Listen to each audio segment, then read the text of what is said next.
I'm from Chicago, Illinois, and yes, I am a recovering Cubs fan.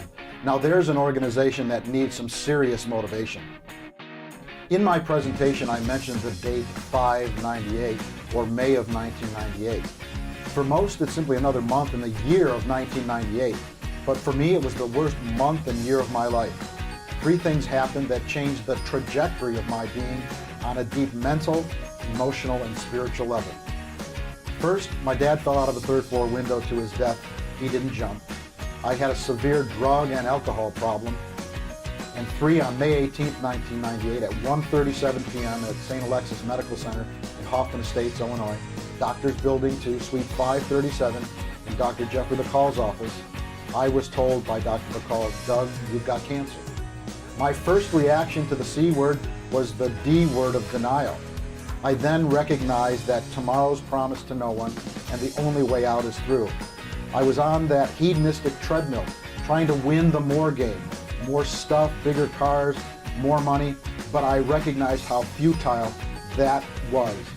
I needed to recalibrate my thinking, my life, and get through this experience, but became a better person, and recognized deep down that motivation was a key part to my recovery.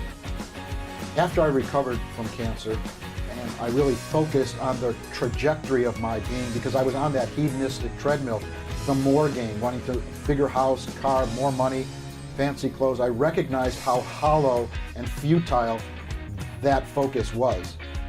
I really became a student of motivation and humor, but specifically motivation and how it could impact my life and change my life, the quality and content and impact of my thinking.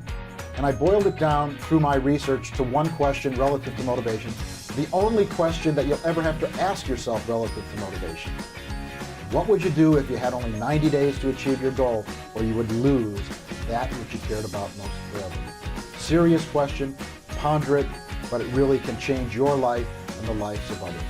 The messages I share with my audiences and students relative to motivation and living a fully self-actualized and productive life is to find what you love to do and do it for the rest of your life.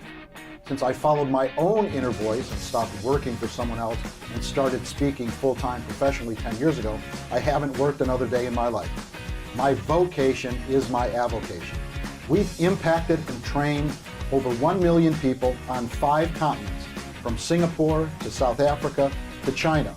We'd love the opportunity to train, impact, and motivate your team. Thank you very much.